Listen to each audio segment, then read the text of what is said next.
नमस्कार मंडळी, मी नीलिमा पटवर्धन आणि आज पुन्हा एक छानशी पोस्ट वाचण्यात आली. लिहिलेली आहे भारतीताई ठाकूर यांनी आणि पोस्टचं नाव आहे क्षमा. सुरू करते.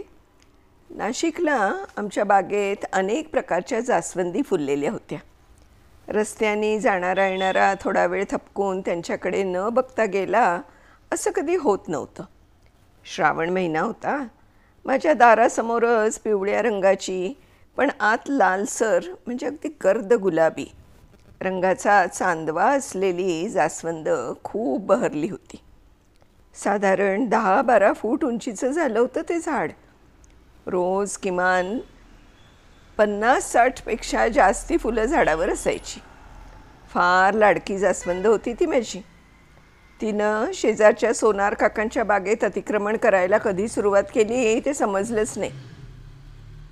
तिच्या फांद्या त्यांच्या बागेत जरा जास्तच पसरायला लागल्या. झाडाची फुलं कोमेजून दुसऱ्या दिवशी खाली पडून त्याचा खूप कचरा व्हायचा. कोमेजलेल्या फुलांवर असंख्य चिलटं बसायची. ती मग दिवसभर घरात देखील फिरायची.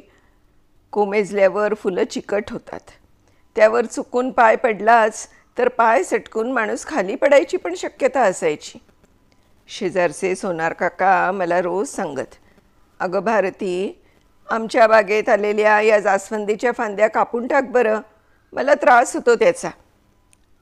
मला त्यांचा त्रागा समजत असे, पण त्या फांद्यांवरच्या असंख्य कळ्या पाहिल्या की मी त्यांना प्रॉमिस करत असे, काका एवढ्या कळ्यांची फुलं होऊन जाऊ देत ना, काही दिवसांनी असाही त्याचा बहर कमी होईल, मग कापतेच मी त्याच्या फांद्या, चालेल ना? ठीक आहे, पण लवकर काप, मी पडलो पाय घसरून तर. इति काका, हो हो, लवकरच कापीन मी फांद्या, प्रॉमिस काका, माझं ठरलेलं उत्तर. एके दिवशी मी ऑफिसमधून घरी परतले तर काका बाहेरच उभे.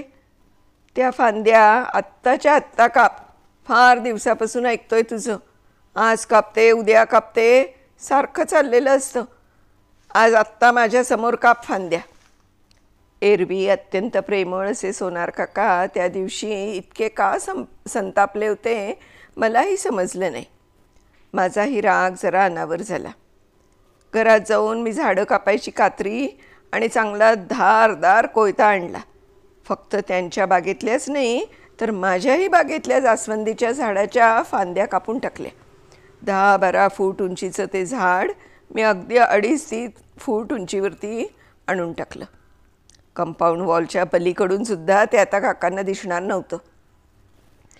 ती माझी कृती म्हणजे राग अनावर झाला की माणूस किती विकृतपणे वागतो याचं ते मूर्तिमंत उदाहरण होतं. पश्चात्ताप तर लगेचच झाला, पण आता पश्चात्ताप करून काही उपयोग पण नव्हता. त्या फांद्या पुन्हा थोडीच जोडता येणार होत्या. त्या रात्री मी जेवलेही नाही आणि मला झोपही आली नाही. पावसाचे दिवस होते. झाडं पुन्हा भराभर वाढत होती. हे झाड वाढलं. आश्चर्य म्हणजे एकही फांदी सोनार काकांच्या बागेच्या दिशेनं वाढली नाही. पुन्हा 10-12 फूट झाड झालं. पानं हिरवी कंच आणि टवटवीत, पण फूल मात्र एकही नाही.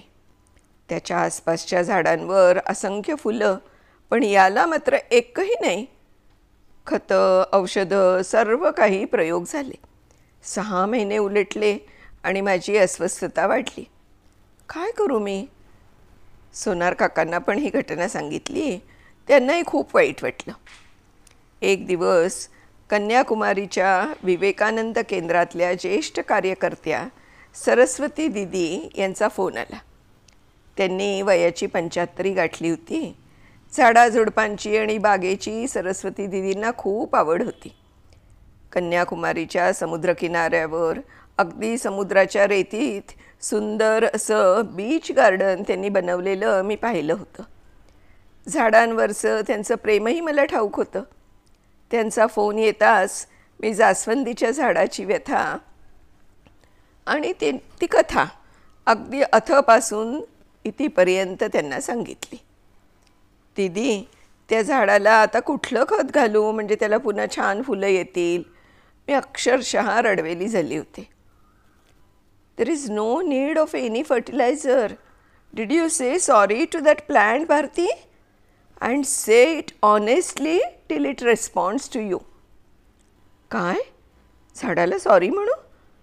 खरं तर डॉक्टर जगदीशचंद्र बोस यांनी लावलेले वनस्पतींच्या बाबतीतले सर्व शोध माहीत होते मला.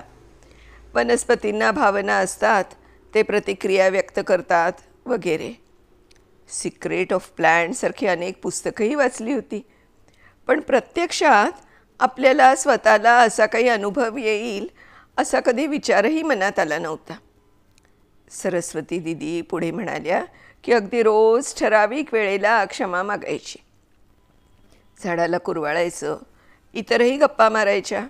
झाडाची क्षमा मागण्याचा माझा दैनिक कार्यक्रम सुरू झाला. पहिल्या दिवशी थोडं कृत्रिम वाटलं, पण जसजसे दिवस वाढत गेले एक व्याकुळता माझ्या बोलण्यात स्पर्शात आपोआपच यायला लागली. जास्वंदीशी बोलणं, तिला कुरवाळणं मलाही आवडायला लागलं. तिला फुलं कधी येतील या उत्सुकतेपेक्षा आमच्या दोघींमध्ये एक वेगळं असं नातं तयार झालं आहे हे मला अधिक महत्त्वाचं वाटलं. 10-12 दिवस होऊन गेले. एक दिवशी सकाळी जास्वंदीच्या पानामागे एक कळी लपून बसलेली बघितली. जणू ती म्हणत होती, शोध मला, बघ मी आले. आनंद गगनात मावेना.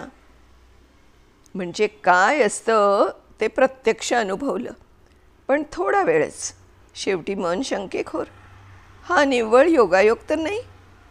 पण 4 दिवसातच जास्वंदी कळ्यांनी पानोपान बहरली, फुलंही उमलू लागली. मग मात्र मला खात्री पटली की जास्वंदीने खरोखरच मला क्षमा केली आहे. पहिला फोन सरस्वती दिदींना केला. माझ्या या आनंदात त्यांच्या इतकं दुसरं कोण सामील होऊ शकलं असतं. त्या दिवशी जास्वंदीशी हितगुज करताना मी म्हणाले, आता जन्मात कधी मी असं वागणार नाही, पण तू सुद्धा माझ्याशी पुन्हा कधी कट्टी घ्यायची नाही बरं का. मंडळी, ही जी पोस्ट आहे ना, ही नर्मदालयमध्ये मध्य प्रदेशमध्ये जे आहे, भारती ठाकूर तिथे राहतात, त्यांनी लिहिलेली आहे. पण मलाही असा बऱ्याचदा अनुभव आला आहे की आपण आपल्या बागेतल्या झाडांशी अगदी मनापासून बोललं ना तर ती आपल्याला नक्कीच प्रतिसाद देतात, खूप खूप प्रतिसाद देतात. तुम्ही पण ह्याचा अनुभव नक्की घ्या. घेतला असेल, असा अनुभव तुम्हाला आला असेल तर मला कळवा. आपण पुन्हा अशाच एखाद्या छानशा पोस्टसह भेटणार आहोत. तोपर्यंत नमस्कार.